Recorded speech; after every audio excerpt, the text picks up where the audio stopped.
Hello, welcome to the Narrative Reading Bible Podcast. Today we continue reading 1 Chronicles from pages 50 to 61 of Book 3 of the Narrative Reading Bible, Providence and Perseverance. In this episode, we'll read about how the exiles return and settle in Jerusalem, where records of priests and Levites are listed. David becomes king, defeats the Philistines, and joyfully brings the Ark of the Covenant to Jerusalem, leading the people in worship and celebration. We are reading the Berean Standard Bible translation. Enjoy today's reading. Jael, the father of Gibeon, lived in Gibeon. His wife's name was Maacah. Abdon was his firstborn son, then Zur, Kish, Baal, Ner, Nadab, Gedor, Ahio, Zechariah, and Mikloth. Mikloth was the father of Shimeam. They too lived alongside their relatives in Jerusalem. Ner was the father of Kish. Kish was the father of Saul, and Saul was the father of Jonathan, Malchishua, Abinadab, and Eshbaal. The son of Jonathan, Merabaal, who was the father of Micah. The sons of Micah, Pithon, Melech, Tariah, and Ahaz. Ahaz was the father of Jerah. Jerah was the father of Elameth, Asmaveth, and Zimri was the father of Moza. Moza was the father of Bineah. Rephaiah was his son, Elisah his son, and Azel his son. And Azel had 6 sons, and these were their names: Azrikam, Bokeru, Ishmael, Sheariah, Obadiah, and Hanan. These were the sons of Azel. Now the Philistines fought against Israel, and the men of Israel fled before them, and many fell slain on Mount Gilboa. The Philistines followed hard after Saul and his sons, and they killed Saul's sons, Jonathan, Abinadab, and Malchishua. When the battle intensified against Saul, the archers overtook him and wounded him. Then Saul said to his armor-bearer, "Draw your sword and run it through me, or these uncircumcised men will come and torture me." But his armor-bearer was terrified and refused to do it. So Saul took his own sword and fell on it. When his armor-bearer saw that Saul was dead, he too fell on his own sword and died. So Saul died together with his 3 sons and all his house. When all the Israelites in the valley saw that the army had fled and that Saul and his sons had died, they abandoned their cities and ran away. So the Philistines came and occupied their cities. The next day, when the Philistines came to strip the dead, they found Saul and his sons fallen on Mount Gilboa. They stripped Saul, cut off his head, took his armor, and sent messengers throughout the land of the Philistines to proclaim the news in the temple of their idols and among their people. They put his armor in the temple of their gods and hung his head in the temple of Dagon. When the people of Jabesh-Gilead heard about everything the Philistines had done to Saul, all their men of valor set out and retrieved the bodies of Saul and his sons and brought them to Jabesh. And they buried their bones under the oak in Jabesh and fasted 7 days. So Saul died for his unfaithfulness to the Lord, because he did not keep the word of the Lord, and even consulted a medium for guidance, and he failed to inquire of the Lord.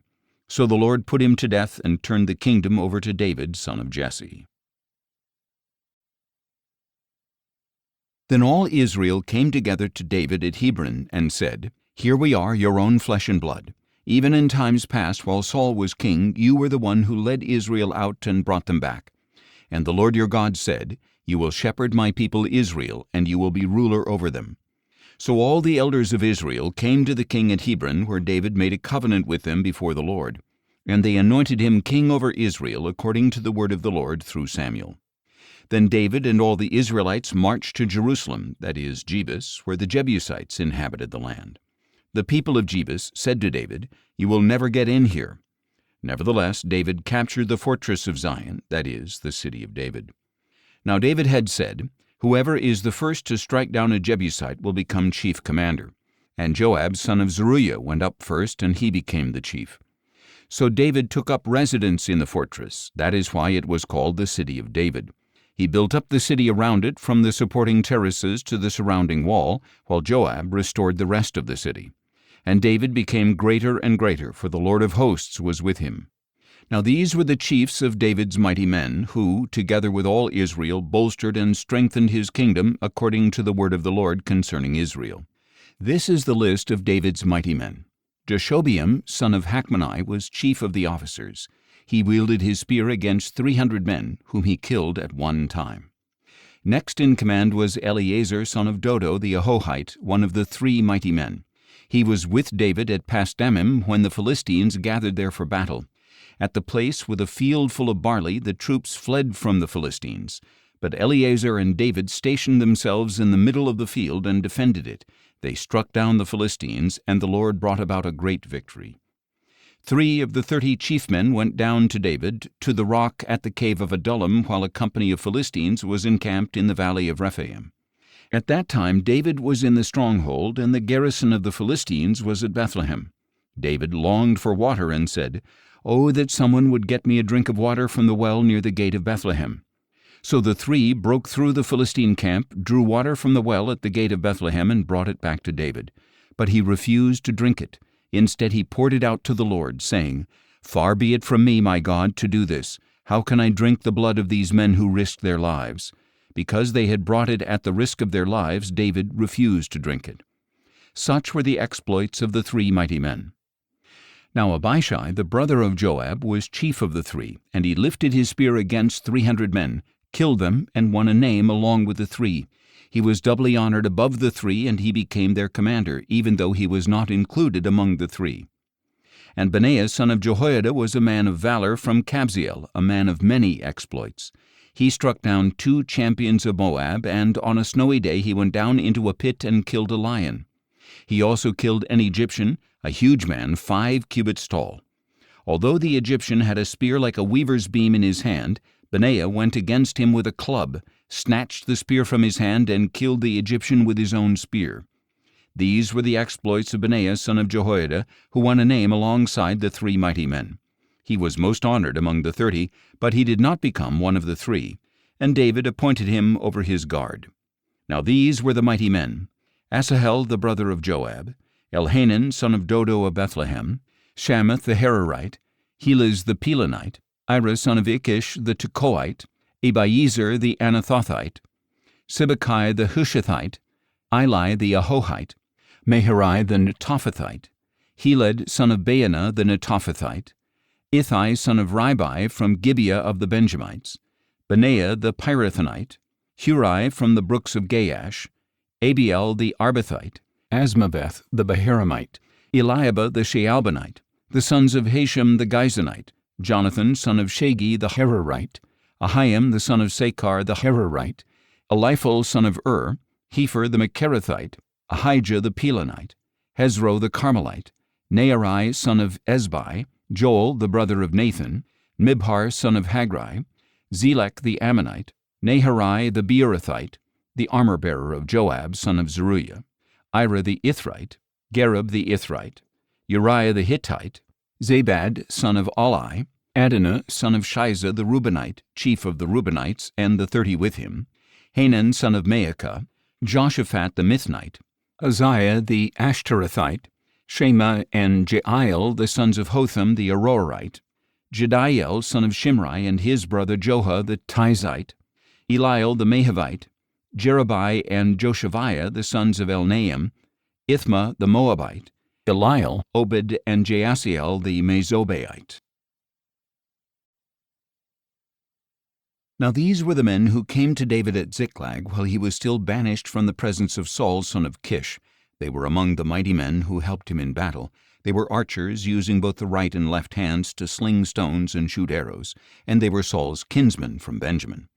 Ahiezer their chief, and Joash, who were the sons of Shemaiah the Gibeathite, Jeziel and Pelet the sons of Asmaveth, Berekah, Jehu the Anathothite, Ishmaiah the Gibeonite, a mighty man among the 30 and a leader over the 30, Jeremiah, Jehaziel, Johanan, and Jozabad the Gederathite, Eluzai, Jeremoth, Bealiah, Shemariah, and Shephatiah the Haruphite, Elkanah, Ishiah, Azarel, Joezer, and Jeshobeam, who were Korahites, and Joelah and Zebediah the sons of Jeroham from Geder. Some Gadites defected to David at his stronghold in the desert. They were mighty men of valor, trained for battle, experts with a shield and spear, whose faces were like the faces of lions, and who were as swift as gazelles on the mountains.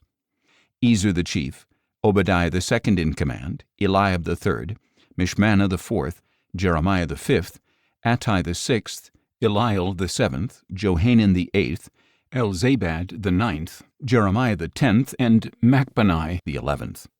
These Gadites were army commanders, the least of whom was a match for 100, and the greatest for 1,000.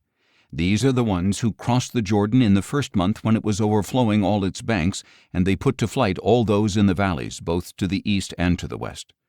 Other Benjamites and some men from Judah also came to David in his stronghold. And David went out to meet them, saying, "If you have come to me in peace to help me, my heart will be united with you. But if you have come to betray me to my enemies when my hands are free of violence, may the God of our fathers see it and judge you." Then the Spirit came upon Amasai, the chief of the 30, and he said, "We are yours, O David. We are with you, O son of Jesse. Peace, peace to you, and peace to your helpers, for your God helps you." So David received them and made them leaders of his troops. Some from Manasseh defected to David when he went with the Philistines to fight against Saul. They did not help the Philistines, because the Philistine rulers consulted and sent David away, saying, "It will cost us our heads if he defects to his master Saul." When David went to Ziklag, these men of Manasseh defected to him: Adnah, Jozabad, Jediael, Michael, Jozabad, Elihu, and Zilithai, chiefs of thousands in Manasseh. They helped David against the raiders, for they were all mighty men of valor and commanders in the army. For at that time men came to David day after day to help him, until he had a great army, like the army of God. Now these are the numbers of men armed for battle who came to David at Hebron to turn Saul's kingdom over to him in accordance with the word of the Lord. From Judah, 6,800 armed troops bearing shields and spears. From Simeon, 7,100 mighty men of valor ready for battle. From Levi, 4,600, including Jehoiada, leader of the house of Aaron, with 3,700 men, and Zadok, a mighty young man of valor, with 22 commanders from his own family. From Benjamin, the kinsman of Saul, 3,000, most of whom had remained loyal to the house of Saul up to that time. From Ephraim, 20,800 mighty men of valor, famous among their own clans. From the half-tribe of Manasseh, 18,000 designated by name to come and make David king. From Issachar, men who understood the times and knew what Israel should do, 200 chiefs with all their kinsmen at their command. From Zebulun, 50,000 fit for service, trained for battle with all kinds of weapons of war, who with one purpose were devoted to David. From Naphtali, 1,000 commanders, accompanied by 37,000 men with shield and spear. From Dan, 28,600 prepared for battle. From Asher, 40,000 fit for service, prepared for battle.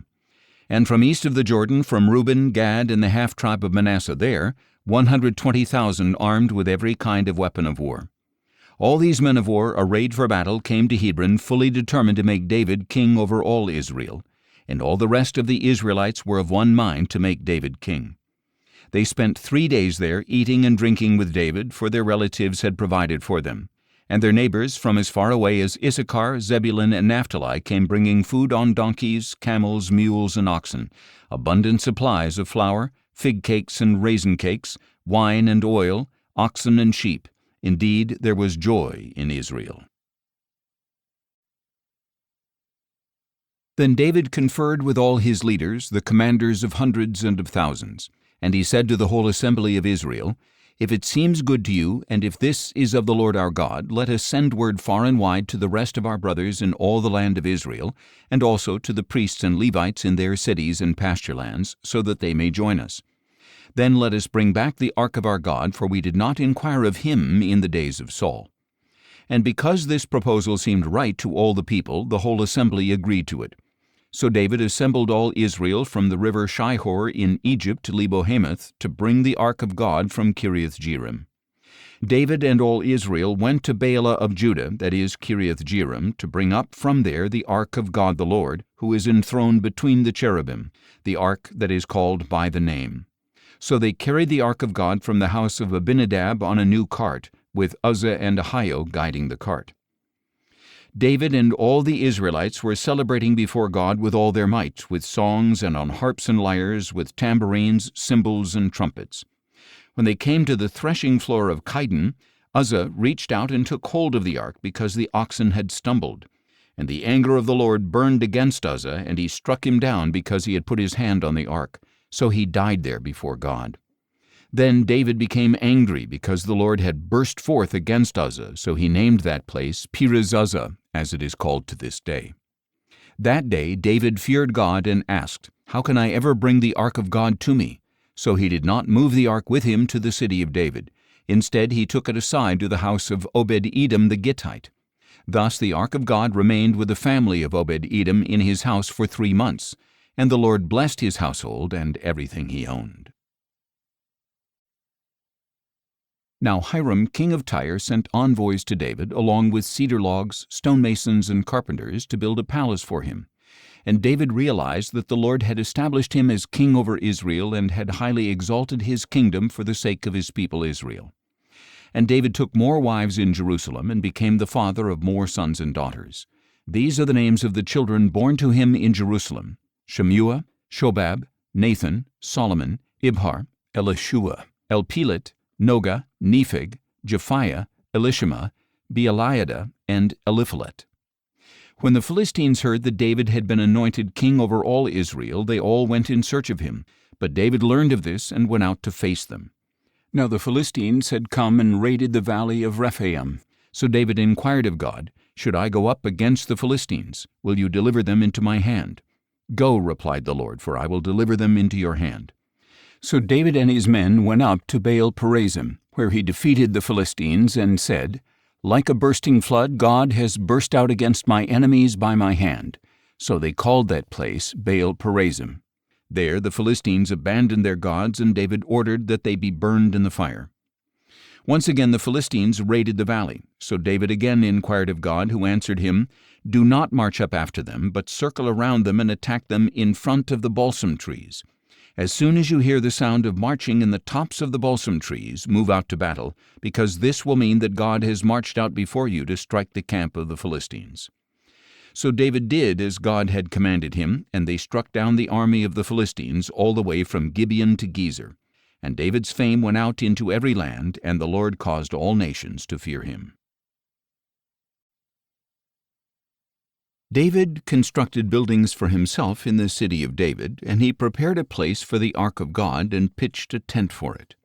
Then David said, "No one but the Levites may carry the ark of God, because the Lord has chosen them to carry the ark of the Lord and to minister before him forever." And David assembled all Israel in Jerusalem to bring up the ark of the Lord to the place he had prepared for it. Then he gathered together the descendants of Aaron and the Levites. From the Kohathites, Uriel the chief and 120 of his relatives. From the Merarites, Isaiah the chief and 220 of his relatives. From the Gershomites, Joel the chief and 130 of his relatives. From the Elizaphanites, Shemaiah the chief and 200 of his relatives. From the Hebronites, Eliel the chief and 80 of his relatives. And from the Uzzielites, Aminadab the chief and 112 of his relatives. David summoned the priests Zadok and Abiathar, and the Levites, Uriel, Isaiah, Joel, Shemaiah, Eliel, and Aminadab. And he said to them, "You are the heads of the Levitical families. You and your relatives must consecrate yourselves so that you may bring the ark of the Lord, the God of Israel, to the place I have prepared for it. It was because you Levites were not with us the first time that the Lord our God burst forth in anger against us, for we did not consult him about the proper order." So the priests and Levites consecrated themselves to bring up the ark of the Lord, the God of Israel. And the Levites carried the ark of God on their shoulders with the poles, as Moses had commanded in accordance with the word of the Lord. David also told the leaders of the Levites to appoint their relatives as singers to lift up their voices with joy, accompanied by musical instruments, harps, lyres, and cymbals. So the Levites appointed Heman son of Joel, from his brothers Asaph son of Berechiah, from their brothers the Merarites Ethan son of Cushiah, and with them their brothers next in rank, Zechariah, Jaaziel, Shemiramoth, Jehiel, Ani, Eliab, Benaiah, Maaseiah, Mattithiah, Eliphelehu, Micniah, and the gatekeepers Obed-Edom and Jeiel. The musicians Heman, Asaph, and Ethan were to sound the bronze cymbals. Zechariah, Aziel, Shemiramoth, Jehiel, Unai, Eliab, Maaseiah, and Benaiah were to play the harps according to Alamoth. And Mattathiah, Eliphelehu, Micneiah, Obed-Edom, Jeiel, and Azaziah were to lead the music with lyres according to Sheminith. Kenaniah the head Levite was the director of the music because he was highly skilled. Berechiah and Elkanah were to be guardians of the ark. Shebaniah, Joshaphat, Nathanael, Amasai, Zechariah, Benaiah, and Eliezer, the priests, were to blow the trumpets before the ark of God. Obed-Edom and Jehiah were also to be guardians of the ark. So David, the elders of Israel, and the commanders of thousands went with rejoicing to bring the ark of the covenant of the Lord from the house of Obed-Edom. And because God helped the Levites who were carrying the ark of the covenant of the Lord, they sacrificed 7 bulls and 7 rams. Now David was dressed in a robe of fine linen, as were all the Levites who were carrying the ark, as well as the singers and Kenaniah, the director of music for the singers. David also wore a linen ephod. So all Israel brought up the ark of the covenant of the Lord with shouting, with the sounding of rams' horns and trumpets, and with cymbals and the music of harps and lyres. As the ark of the covenant of the Lord was entering the city of David, Saul's daughter Michal looked down from a window and saw King David dancing and celebrating, and she despised him in her heart. So they brought the ark of God and placed it inside the tent that David had pitched for it, and they presented burnt offerings and peace offerings before God. When David had finished sacrificing the burnt offerings and peace offerings, he blessed the people in the name of the Lord. Then he distributed to every man and woman of Israel a loaf of bread, a date cake, and a raisin cake. David appointed some of the Levites to minister before the ark of the Lord, to celebrate, to give thanks, and to praise the Lord, the God of Israel. Asaph was the chief, Zechariah was second, then Jeiel, Shemiramoth, Jehiel, Mattathiah, Eliab, Benaiah, Obed-Edom, and Jeiel. They were to play the harps and lyres while Asaph sounded the cymbals, and the priests Benaiah and Jehaziel blew the trumpets regularly before the ark of the covenant of God. On that day David first committed to Asaph and his brothers this song of thanksgiving to the Lord. Give thanks to the Lord, call upon his name, make known his deeds among the nations. Sing to him, sing praises to him, tell of all his wonders. Glory in his holy name. Let the hearts of those who seek the Lord rejoice. Seek out the Lord and his strength, seek his face always. Remember the wonders he has done, his marvels, and the judgments he has pronounced, O offspring of his servant Israel, O sons of Jacob, his chosen ones. He is the Lord our God. His judgments carry throughout the earth. Remember his covenant forever, the word he ordained for 1,000 generations, the covenant he made with Abraham and the oath he swore to Isaac. He confirmed it to Jacob as a decree, to Israel as an everlasting covenant. I will give you the land of Canaan as the portion of your inheritance. When they were few in number, few indeed, and strangers in the land, they wandered from nation to nation, from one kingdom to another. He let no man oppress them. He rebuked kings on their behalf. Do not touch my anointed ones. Do no harm to my prophets.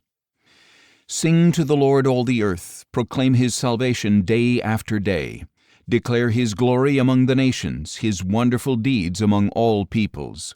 For great is the Lord, and greatly to be praised. He is to be feared above all gods. For all the gods of the nations are idols, but it is the Lord who made the heavens.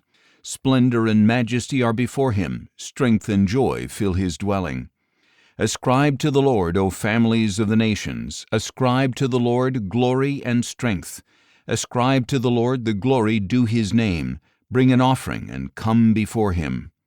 Worship the Lord in the splendor of his holiness. Tremble before him, all the earth.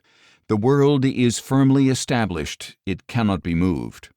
Let the heavens be glad and the earth rejoice. Let them say among the nations, the Lord reigns. Let the sea resound and all that fills it. Let the fields exult and all that is in them. Then the trees of the forest will sing for joy before the Lord, for he is coming to judge the earth. Give thanks to the Lord, for he is good. His loving devotion endures forever. Then cry out, Save us, O God of our salvation.